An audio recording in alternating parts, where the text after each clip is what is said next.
and that's specifically a Faramis. But sa audience predictions natin, mukhang Echo pa din. 79% para sa Echo habang 21% ang naniwala para sa Onyx Philippines. Papasok na tayo sa ating game number 1.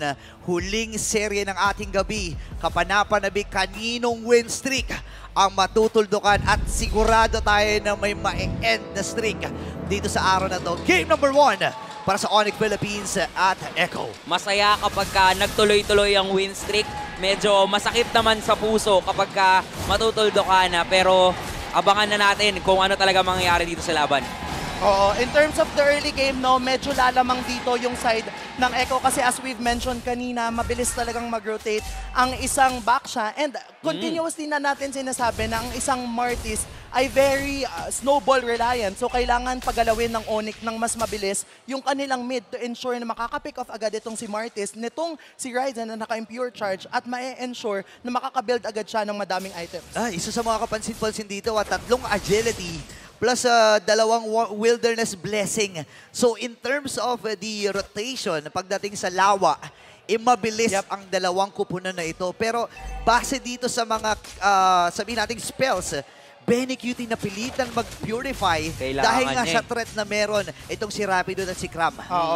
Kailangan niya yon sa totoo lang para maging maingat at kahit papaano maging safe siya doon sa lane niya. Yeah, exactly. And yung ano din kasi, malaki yung choking capability ng isang first skill coming from Faramis, yung Shadow Stampede. Yeah. So kapag nahuli ka nun, medyo magugulat ka, hala, katabi niya na ulit ako. Oo nga, no? Kasi again, may tendency rin magsama-sama itong Echo. So ito talaga yung pinipigilan na kayo si Ryzen ang target. Speaking of sama-sama, talagang grouping up agad-agad. Kaso nga lang kasi kahit nabanggain mo ang isang Martis, makakatakas lang din naman siya because of that Mortal Coil. Maaga nga pagkakaroon ng mga initiations dito, pero ito pa rin talaga yung inaabangan kong laban, yung Turtle Dance. Pagong ay open na. Carl TZ ang nangunguna para hawakan ito. Pero hindi sumusuko si Rapidud. Level 3 pa si Rapidud. So wala pang threat ng Wave to Dragon para sa kanya. Pero si Cram, Sanford, yung kanyang pulang dragon. Sino ang kanyang pupuntahan? Petri na gamit! Si Ryzen agad yung target. Kalahati na dito yung buhay nitong si Ryzen. Pero mukhang ang target lang naman ng Echo is just to actually secure the turtle. Flicker in. Go by Sanji. Kaso lang siya rin na may punish. May counter go ba tayo makikita mula sa Echo? No sir, back away sila. 1 kill for a turtle. Turtle versus kill. Sino mangilamang doon? In terms of kalamangan, no, I would say na equal lang din naman. Wala din naman talagang inherently na nakalamang aside from the fact na na-pick off doon si Sanji tapos na-expend ng very light yung kanyang flicker. So because of that, medyo mawawala ng mobility agad yung Valentina. Kung babalikan natin yung nangyari doon, maagang nakapag-dragon si Sanford kaya naman na-zone out niya yung jungler ng side ng Onyx Philippines. However, sinubukan nitong si Sanji na i-decimate itong si Ryzen with his Smartest and siya yung nabigyan instead. Uy, may pinaplano dito ang kupunan ng Echo. Though wala namang Divine Judgment pa itong si JP. Pero kasi kasama niya dito si Sanji at si Benny. So any moment, may mga patutumbahin talaga sila. 3 minutes and 25 seconds ng ating game. Medyo binabagalan ng Echo at Onyx itong laban na ito. Nakakapagtaka. Dahil in terms of first blood ratio and Turtles objectives, mataas para sa kanila. So most likely, early game, ratratan ka agad. Ayun yung ratratan nandun sa may bandang itaas. Hinatak ni JP. Unfortunately, hindi pa ganoon kalaki yung damage output na pwedeng i-provide ng Echo. So Onyx, especially Nets, mabubuhay pa rin naman siya doon. At nakikita natin parang nagtatry pa lang talaga ang dalawang koponan dito na makasecure ng pick-off. Bottom lane, forcing the ultimate mula kay Cram. Back away ang dalawang koponan. Kakalma muna sila dito. Pero si Cortese pala, naka-Brave Smite na emblem. Di ba parang napapansin natin recently, more on impure rage na ang ginagamit. Pero classic Alam mo naman ang Yanggot Alam niyo yung mga bagay na ganyan. Pero si Sanford, mabubuhay pa! Tinawag yung dragon, pero pagkalapag niya, mamamatay lang din naman siya. Onyx, 2 kills na ang meron sa kanilang scoreboard. Grabe ang pinapamalas na lakas ng magkabilang koponan. 2-0 para sa Onyx Philippines. Silang may hawak ng maliit na lead pa lang naman. Yeah. Pero si Rapidut sobrang active. Ito yung nakikita at pinapamalas ni Rapidut. Every time na gamit niya talaga itong show na ito. Pero si Cram nasa likod. Uy. Siya ang babanggain ni Carl. At si JP dito ay sumisilip din sino kanyang hahatakin. Nasipa ni Rapidut, si Carl TZ, kukunin nila yung turtle at yes sir, makukuha pa rin naman nila because of that retribution mula dito kay Ryzen. Pero Ryzen! mukhang nalaban pa rin talaga sila. Napagamit na nga ng NetherRealm dito para mag-counter, para magkaroon ng kaangasan and confidence. Kinopia, ginamit lang din pabalik, pero back away. May sagot ka agad eh. Nakita mo paggamit ng NetherRealm, Gumamit kumalma lang ng saglit. Akala nila mapipitas itong si Cram, pero naka-flicker din at nakapag-NetherRealm. Pero in terms of gold hindi nagkakalayo itong si Benny at si Nitz. Definitely, ibig sabihin kahit dalawa na yung isang, yung tig-isa sila ng nakuhang turtle, no? Hindi talaga nakakabog si Benny Cutie in terms of the laning phase, which is why mas lamang pa din siya in terms of gold taken. Tapos si Carl TZ, Aray ko! ang bilis talaga niyang nag-rotate because this is a back siya. Again, as we've mentioned, kapag umiikot-ikot siya ng gulong niya, mabilis siyang nakakapunta sa mga lanes, kaya naman nagkakaroon ng additional threat. Oo, parang ito yung tropa mo na one call away. O, tara, punta tayo sa ganito, punta tayo sa ganyan. G agad. Oo, G agad. And yun yung maganda para dito sa Echo. No? Napakabilis ng rotation na kanilang ipinapamalas. And isa pa sa mga rason kung bakit din medyo nag-iingat din ang Onyx dahil nga sa threat ni JP. Yep. Yung flicker and yung hatak or yung flicker and yung divine judgment, sobrang importante para sa kanilang kupunan. And kailangang mag-ingat din Nets dito kasi actually nung first 5 minutes parang siya lagi tinatampayan, hindi lang talaga siya napipitas. Oo. And kung titignan natin no, yung item build coming from Carl TZ, I think nag-first build siya ng Blade Armor na ninenegate agad yung critical strike coming from an Irisal na naka-Wind Talker. Pero nandito na naman sila sa mid. Ganda nung knock-up na manggagaling kay Rapidut, pero nag-hello lang ang magkabilang koponan sa isa't isa. Tapos, wala. Nagkumustahan lang. Uy, win streak ka pala? Oo, win streak din ako. Kami din eh. So puputulin na, ang aalamin natin dito, sino yung puputol. Di ba? It's either Onyx or Echo. Siyempre, alam mo naman itong dalawang teams na to, dumaan na sila sa first 3 weeks. Yep. So andun na yung experimentation, andun na yung mga sabi nating heroes na parang inaalam pa nila. Pero si Sanford dito, nag-dragon na. Sinuzone niya na naman yung jungler ng Onyx. Nandiyan yung Petrify play, pero may NetherRealm na magaling kay Super Prince. Ganon din naman kay Sanji. Lalaban sila dito. Retribution na magagaling kay Carl TZ para makasecure ng turtle. Nandoon yung decimation mula kay Ryzen, pero dun sa taas, si Daddy JP ang babagsak dahil sa pagsipa na magagaling kay Rapidut. Medyo lumalim sila dun Oo, ang ganda sana ng naging diversion play coming from the side of Echo na secured kasi sila na makukuha nitong si Young Goat ang ating ikatlong pagong of the match. However, alam ng Onyx Philippines na ganun yung gagawin nila, which is why naging mas madali yung punish mechanic nila. And because of that, nakapush pa ng isang turret doon yung Onyx Philippines. Grabe yung pati yung activation ni Rapidut dun sa mga ginagawa niyang pagpapakita. No, kasi again, kapag may show, any moment, pwedeng sumipa yan. And walang idea ang Echo kung may kasama ba siya o wala. So talagang nag-iingat dito ang mga Orcas, knowing na hindi ganong kalaki yung lead and kailangan nilang ingatan itong si Benny Cutie. Wala pang deaths itong si Benny, pero kasi medyo malalim na yung tatawirin niya doon sa may top lane, di ba? Tsaka ang nakikita natin ngayon parang tinatansya talaga ng dalawang koponan kung lalaban ba sila or hindi. Nakikita natin na nagiging play safe nga sila as of now. 5 sila dito 5 man to 5 man. Nasa death bush. And Carl TZ, parang hindi yata nakakatunog. Dinadala lang ni Ryzen, pero may conceal sila nagagawin. Grabe. Ito atang si Sanford ang kanila magiging target.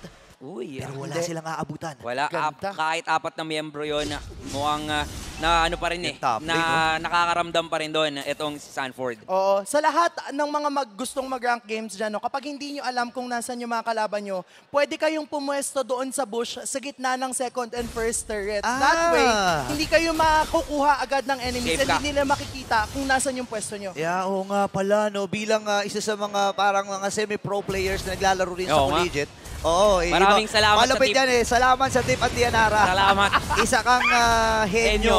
Henyo. Nagkasundo ba tayo doon? Pero again, Lord is available. Kung sila gagamitin, JP! May conceal play sila. May hatak din naman dito pero may NetherRealm pagpapatagal nung laban para sa dalawang koponan. May sipa si Carl TZ, kaso masyadong makunat yata yung kulong. Nandiyan na yung Dragon, ang target niya sa likod si Nets. Patay na rin si Rapidut, mabubuhay pa rin naman. Pero Nets, mukhang delikado, babagsak at mukhang si Ryzen ang isusunod nila. Tinamaan ng platito na magagaling kay Carl TZ.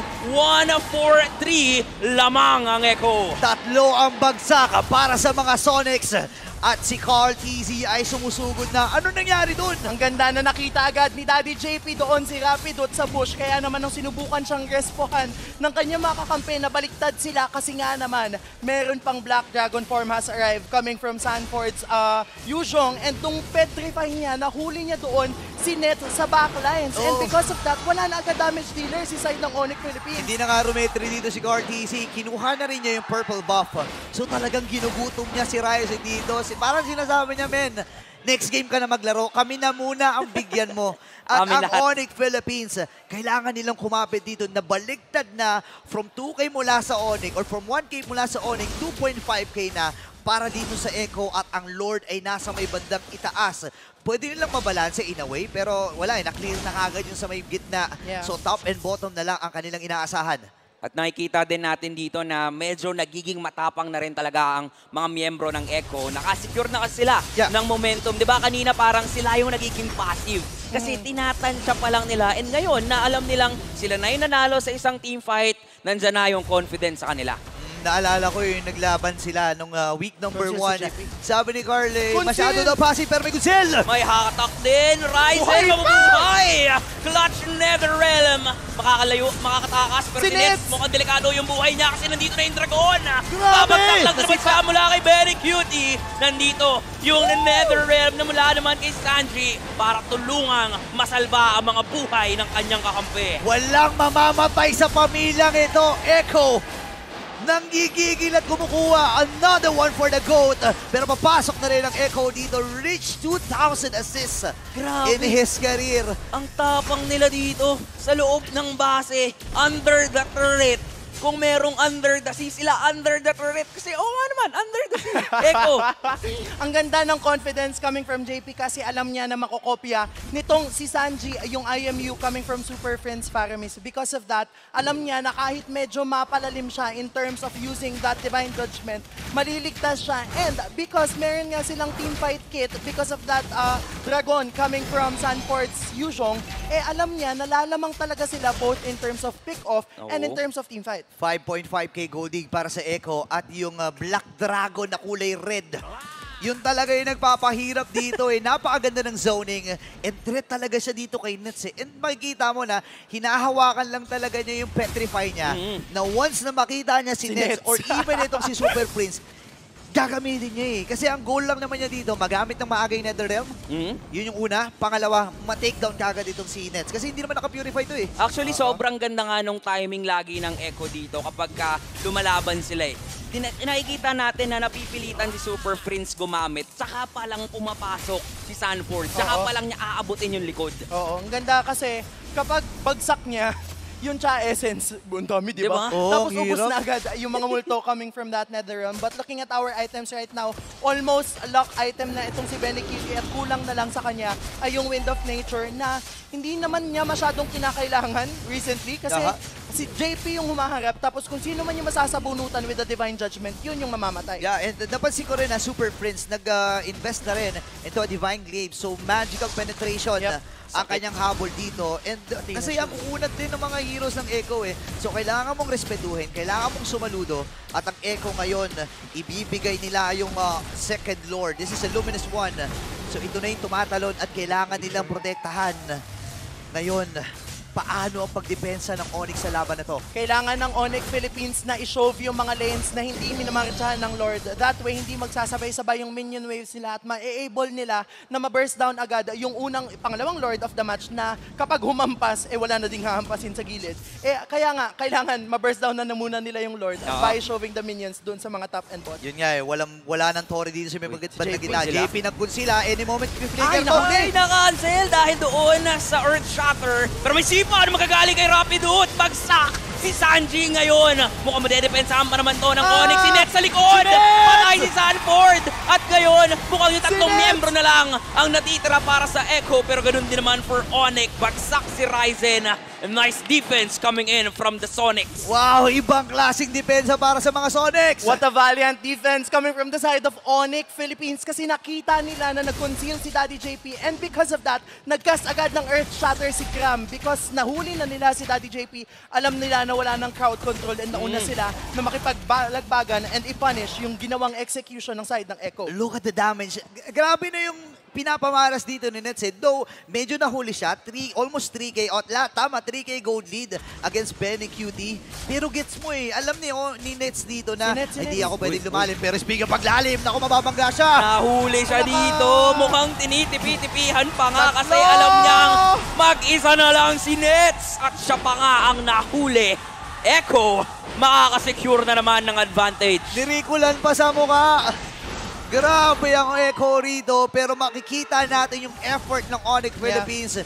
Balik sila sa fundamentals. Clear tayo ng mga minions para mahirapan ng Echo na iangat yung kani-kanila. Pero ang Onyx Philippines, kailangan nilang kumabit. Available pa naman ng NetherRealm para kay Super Prince. So, another, sabihin na natin na way para makasurvive sa pinaplanong atake dito ng Echo. Mahaba-haba pa naman ang tatakbuhin para dun sa next na Lord. So, sapat na window pa to. Oo, exactly. And kung makikita natin na palak item na din itong si Nets, kulang na lang din again ng Wind of Nature. Habang itong si Benny QT, Athena Shield na yung pinalit niya doon sa boots niya. Kasi nga sinasabi na natin to continuously, no, na kapag late game na hindi na masyadong need ng boots ng marksman. Kailangan makapag-dish out na lang siya ng enough damage at maging tiwala sa mga kakampi niya na kaya siyang i-protect ng mga ito. Yeah, dun pumapasok din yung yung quantum charge. Yeah. Diba? Pag na-activate, may additional movement speed. And talaga naaabot sa ito ng mga marksman. Additional slot para kay Sabag yung Benny. Oo. And wala pa siyang deaths dito. Ayun nga din yung gusto kong i-point out, 402 para sa isang carry na kung usapang late game lang din naman kasi talaga kahit sinong hilahin na ni JP, kayang-kaya na nilang tunawin. Yeah, itutumba ka agad Lalo na naka-immortality na rin dito si JP. So, any moment na pumasok siya, pwede, kumbaga malakas ang loob niya Pero ito na yung hatak! Naku, mukhang delikado si Ryzen! May Dragon! Pero si Carl TZ, nandun lang din naman pala ang target talaga nila. Si Net, hinahabol nila. Kaso lang hindi magiging enough yung pag-abot doon sa may bandang likod. Pero okay lang. Kasi ang target lang naman ay pumatay ng isa. Mukhang itutuloy pa nga nila Sanji with a flicker. Unstoppable na rin ngayon si Benny Cutie. Si Ryzen nahabulin pa rin talaga nila. Pero nandito din naman si Super Prince para mag-flicker hatak. Pagpapap ang mortality ni Carl TZ. Nalaban din naman ngayon ang Onyx. Mukhang magiging enough. May sipa para kay JP. Bagsak ang isa pero si Benny nag-free hit lang ngayon. May minion sila. Pwede tapusin natin. Nagta-tower lock na! Nagta-tower lock na pero depensahan pa rin naman. May mortality na magpapap lang din naman dito. Itong si Rapidut at mukhang ang Echo ang kukuha ng unang laro kontra sa mga Sonics.